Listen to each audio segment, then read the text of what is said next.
Hi and good evening. Thank you for watching. I'm Shakil 5858. I am Buddham.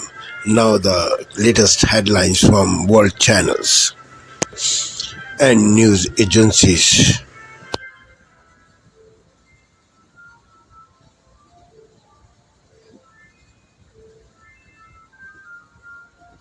Purported leak. BBC iView.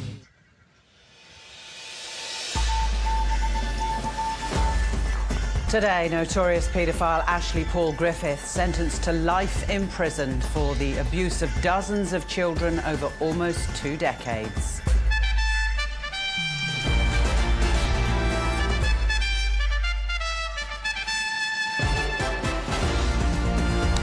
Three men handed lengthy prison terms over a gang rape at a Bucks weekend in Newcastle. Too late to leave. Hundreds of firefighters battle a bushfire threatening coastal towns north of Perth. Over 73,000 hectares of land has been burnt so far in this fire, and it remains out of control and uncontained. And tech giants express concerns after the government's social media ban for children passes Parliament.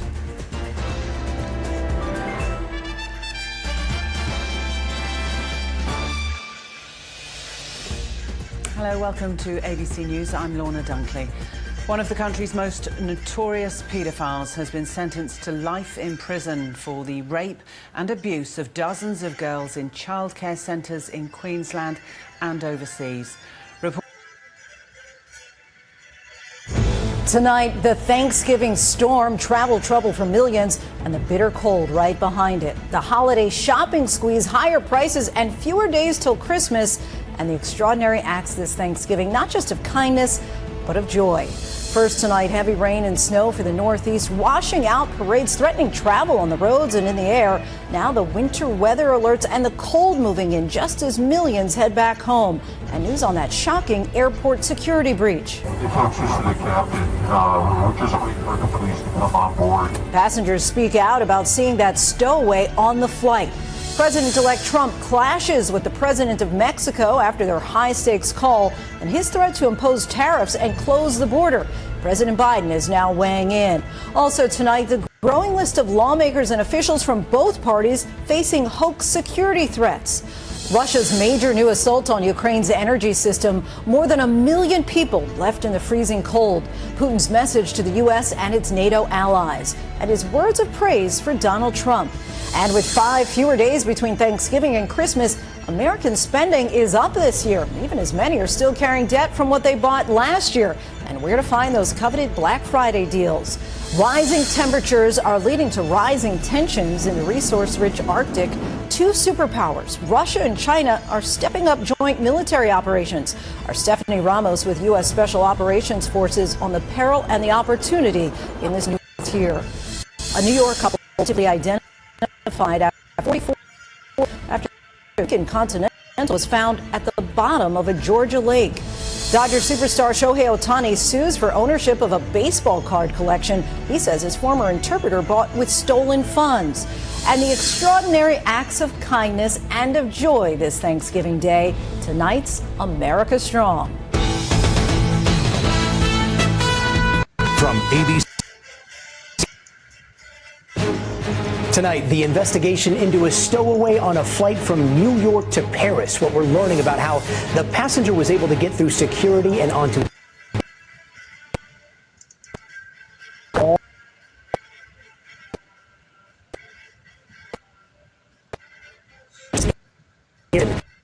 storage ban. Oh yeah, moving to block kids under 16 from popular apps like TikTok, X, and Instagram. But we know about how that ban works. After several of Donald Trump's critics targeted inside the peace deal, real and all.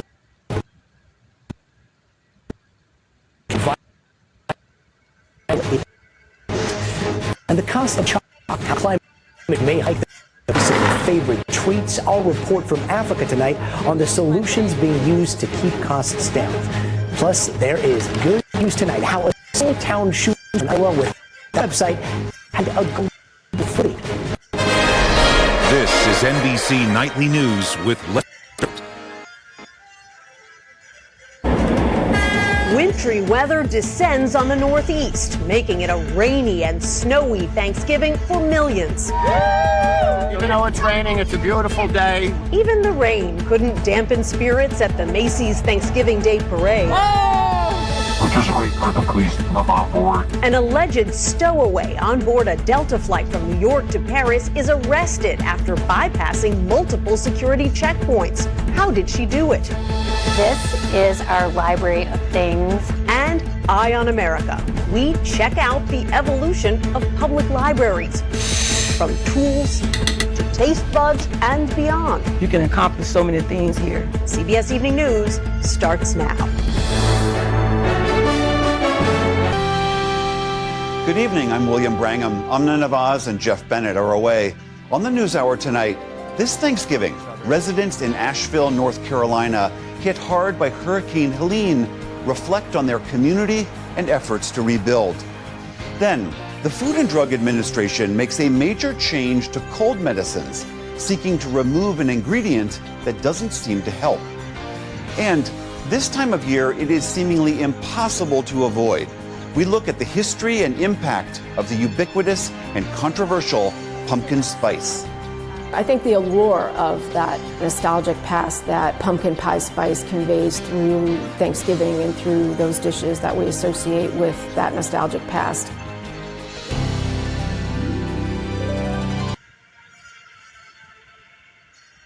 Days after threatening a border ultimatum to Mexico, President-elect Trump touting a wonderful conversation with President Claudia Sheinbaum, saying she, quote, has agreed to stop migration through Mexico. But the Mexican leader disputing what claim with this, quote, we reiterate that Mexico's position is not to close borders, but to build bridges between governments and between peoples. We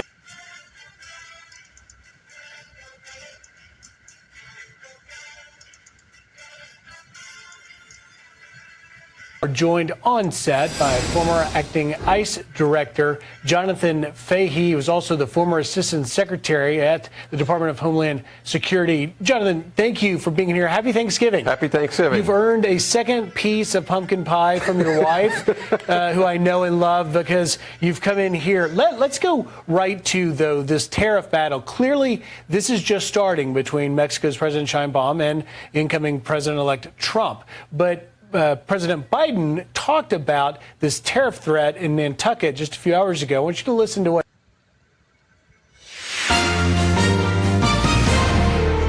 On this Thursday night, choosing a permanent home for Canada's nuclear waste, where it will go, the reaction. This is, from my perspective, a historic moment. Plus the economic impact and safety concerns. Russia bombards Ukraine with almost 200 million in the dark, and the turmoil. The post-labor dispute deepens. The company is doing that the union says is illegal. Plus, how will your letters get to Santa? Dear Santa, make a wish come true. Is the mayor of Christmas.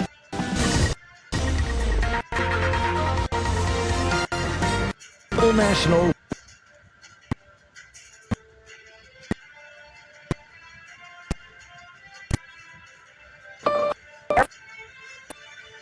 is highway.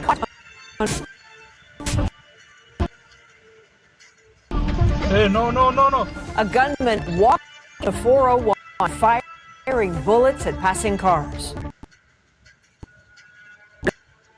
Suspect now under arrest.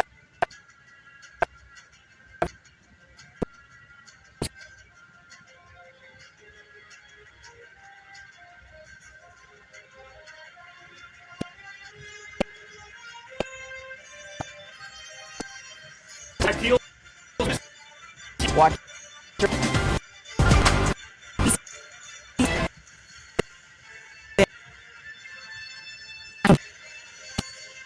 Paramedic.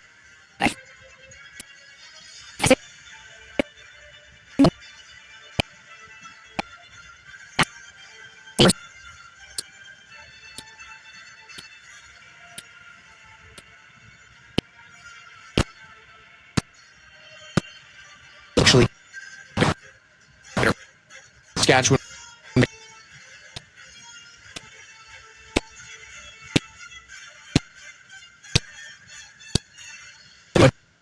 environment, real would actually cause harm. So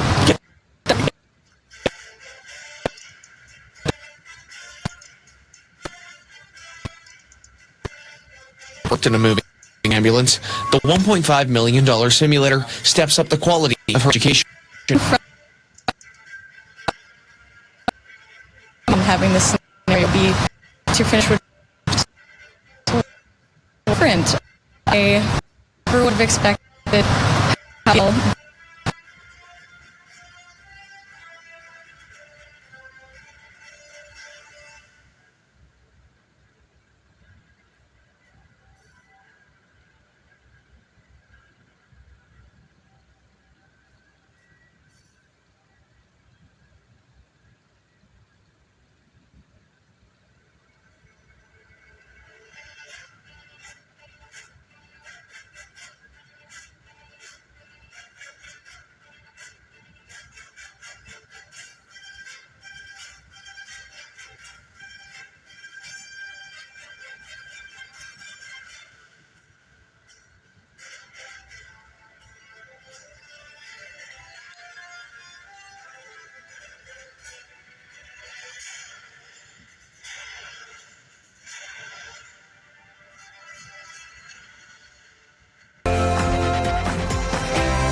Hello, it's 11 o'clock, which means it's time for tomorrow's newspapers tonight. Join us over the next hour to find out who is Sadiq Khan getting all touchy-feely with, how do you taste in virtual reality, and how are Japanese people misusing mayonnaise. I'm Josh Howie, and tonight we have Kerry Marks and Adam Kumas joining us to do the reviewing. This is Headliners.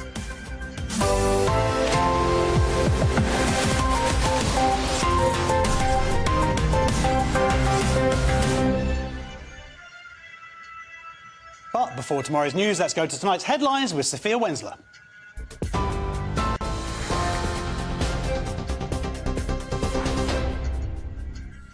Good evening. These are your headlines at 11 o'clock. MasterChef's Greg Wallace has posted on social media to thank people for showing their support after stepping down from presenting the BBC cooking show following allegations of inappropriate sexual comments. Kirsty Walk has accused Greg Wallace of making sexualised jokes during her time on Celebrity MasterChef in 2011. The former Newsnight host is one of 13 people to have reported inappropriate comments from Wallace over a 17-year period. Walk claims he shared stories and jokes of a sexual nature in front of contestants and crew, which she felt were really in the wrong place. Other allegations include Wallace openly discussing his sex life and making inappropriate comments to female colleagues. The 60-year-old stepped down from the cooking show as the BBC investigates the allegations. In other news, the Transport Secretary has reportedly admitted pleading guilty to a criminal offence relating to a police investigation over a mobile phone she claimed was stolen. The Times newspaper reports Louise Hay told police she was mugged while on a night out in 2013, then later discovered that the mobile in question had not been taken.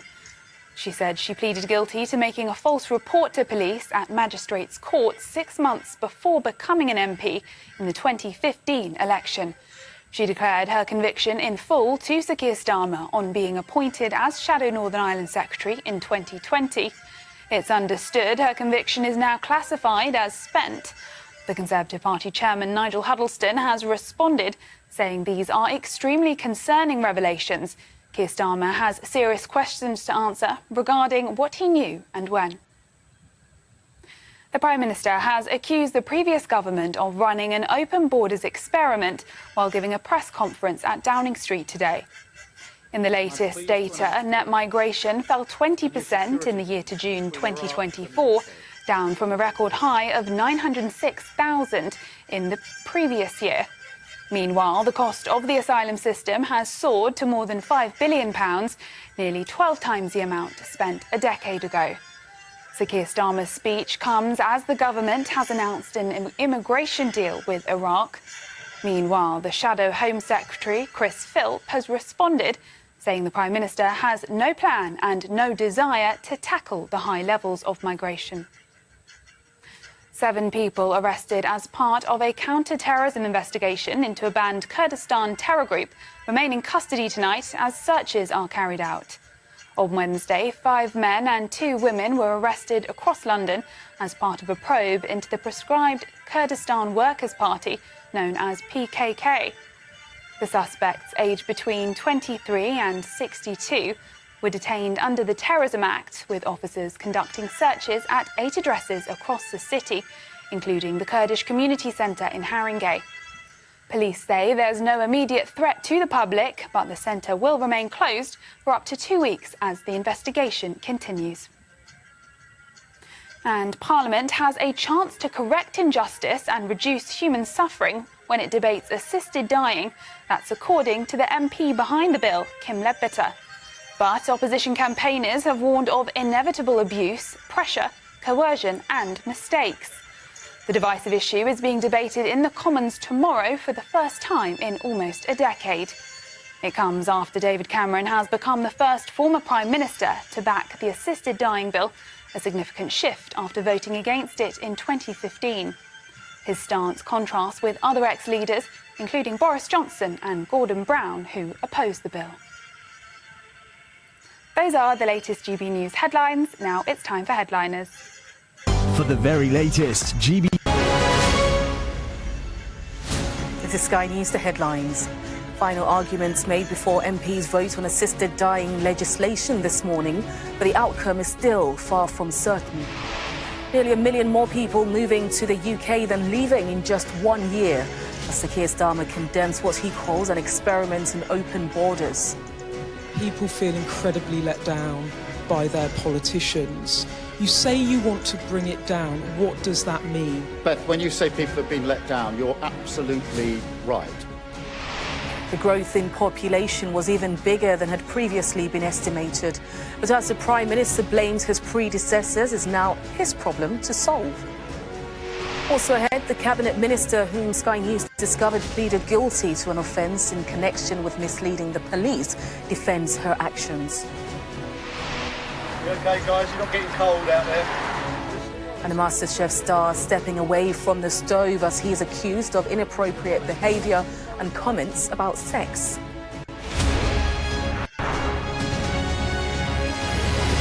Hello, good morning. Today, MPs will vote on historic assisted dying legislation in the House of Commons.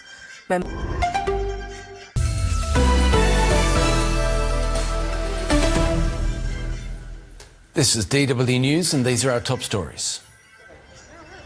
Israel and Hezbollah have accused each other of violating a ceasefire deal on its second day. Israel says it carried out an airstrike on a weapons store and targeted suspects entering the restricted area near the Lebanese border. A Hezbollah MP accused Israel of firing on residents as they returned to their homes.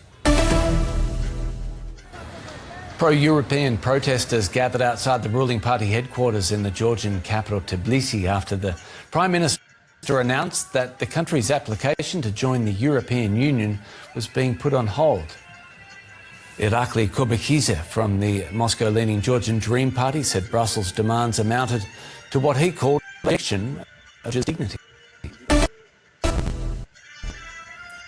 Colombia seized narcotics in a multinational operation after uncovering a new cross-Pacific trafficking route. The haul includes cocaine, marijuana and methamphetamine. 6 semi-submersibles were intercepted in the Pacific Ocean, shipping cocaine destined for Australia. The international operation included the United States, Spain and 60 other countries. This is DW News from Berlin. You'll find much more news on our website at dw.com.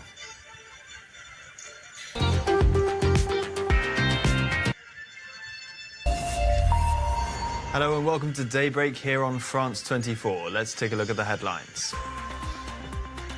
Lebanon enters the 3rd day of a ceasefire which put a stop to more than a year of conflict between Israel and Hezbollah. But sporadic fighting continues.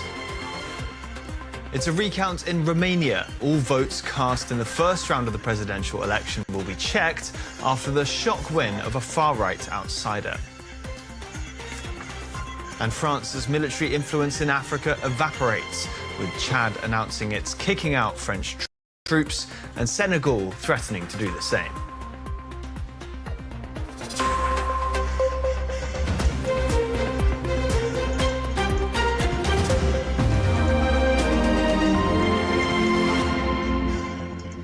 The ceasefire in Lebanon is appearing to hold despite some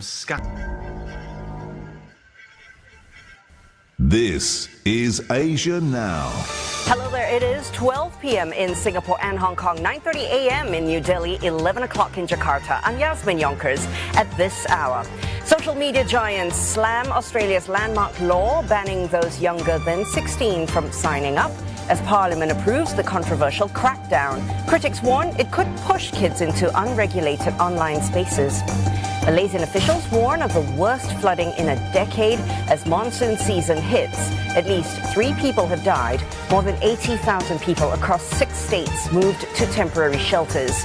And the hard-fought ceasefire between Israel and Hezbollah under pressure just 2 days since its start.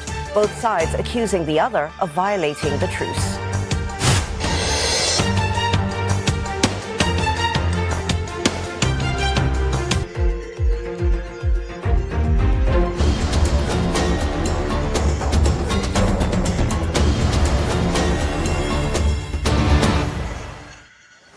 At least 13 people were confirmed to have been killed and more were feared dead after a landslide swept away homes in Uganda's Bulambuli. He was an influential but controversial figure who played a key part in Liberia's civil wars from 1989 to 2003. Liberian ex-warlord Prince Johnson has died aged 72. Born in the northern region of Nimba, Johnson was seen drinking a beer in a video as fighters loyal to him killed then-President Samuel Doe in 1990. Occupy until his death. Deadly post-election protests in Mozambique are sending shockwaves across the country and further afield. Alarmed by the scale of the unrest, several countries including Britain, the US and Canada have denounced what they called the escalation of violence against civilians. In a statement, the countries implored Mozambique's government to look into reports of disproportionate use of force and to ensure those responsible are brought to justice. The 12th edition of the Tusk Conservation Awards, a ceremony which honours the heroes of African conservation, took place in London on Wednesday. Prince William, the royal patron of the foundation, handed out the awards to the lucky winners. The winners in the conservation category were Nomberg Name and Edward Aruna. In the Wildlife Ranger Prize, Clavet Ntoyinkima was the winner of the award. I believe we are the lucky ones. We live in a world in which incredible wildlife exists. And I want that for the generations that follow. I want my children to live in a world where swallows still migrate, gorillas still live in the cloud forests of Uganda, and rhinos still roam the arid rangelands of Namibia. It'll be thanks to extraordinary leaders such as those that we are celebrating today that this will happen. As it stands, Africa is on the front line of the conservation battle.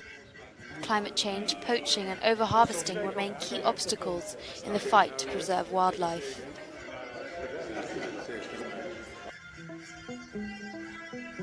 Gabon's mystical Ivindo River is what many would label a nature lover's paradise. But nature can also give way to an adventure. 4 elite kayakers, Adrian Matter and Dane Jackson, Caleb Grady and Bren Orton, embarked on a 12-day, 145-kilometre journey along the river. Their trip is chronicled in a film released on Red Bull TV. The group departed from Makoku and arrived in Confluence.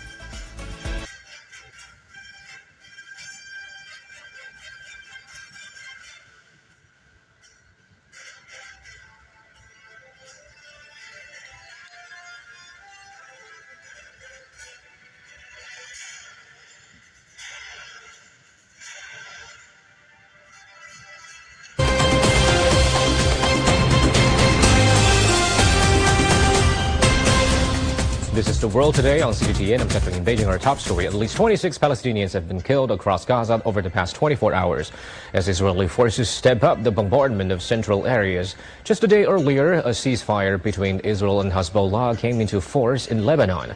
Gaza's health ministry says more than 44,000 Palestinians have been killed and over 100,000 wounded in Israeli attacks since more than a year ago. Rami Al-Mughari reports from Gaza. More strikes from the Israeli army, part of the Israeli army, to the Nusayrat refugee camp. A series of Israeli airstrikes.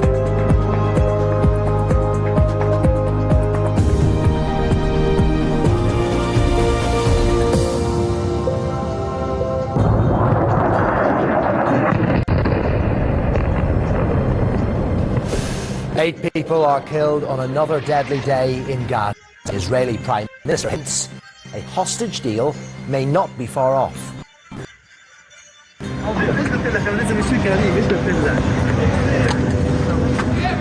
Hello, welcome to TRT World Live from Istanbul. On the program.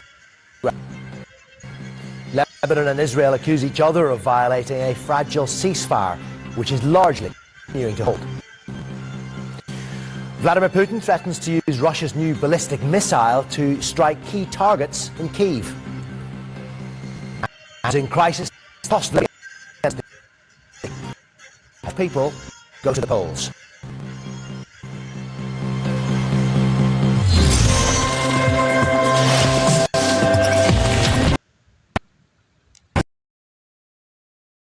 Daniel Khalifa was a fantasist. He sent Iranian spies sensitive information, including the names of special forces soldiers, but he tried to pass himself off as a double agent and was caught in a delusional trap of his own making, convicted today of espionage and terror offences. Now, a former soldier has escaped from prison in South London. This is an escape as audacious as it is embarrassing.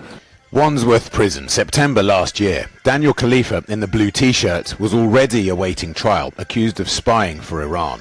He calmly pulls a trolley to the food truck. He knows a sling made from sheets is attached to the vehicle's belly, because he put it there the week before. He tied himself in and made a daring breakout. Cue a high-profile manhunt. CCTV shows him shopping for clothes, eating in McDonald's, even reading headlines about his own escape. The police searched for 4 days before he was spotted by an officer, chased and pulled off his bike, sweaty and dishevelled. How did it come to this? Daniel Khalifa signed up age 16. He then joined the Royal Corps of Signals, the Army's electronic warfare and communications wing. But he'd already started talking to Iranian spies, feeding them sensitive state secrets. These national security crimes put him in prison in the first place. Daniel Khalifa's escape from Wandsworth Prison is straight from a spy thriller. His version of events that he'd been trying to be a double agent all along. But it wasn't until well after he'd begun communicating with Iran that he then approached MI6 and MI5 to work for the British. They weren't interested because... And the return of music legends. It's Oz Music Man. All November on 8. Thank you for sparing your precious time. This is Amir Shakil. Have a good life. Bye-bye.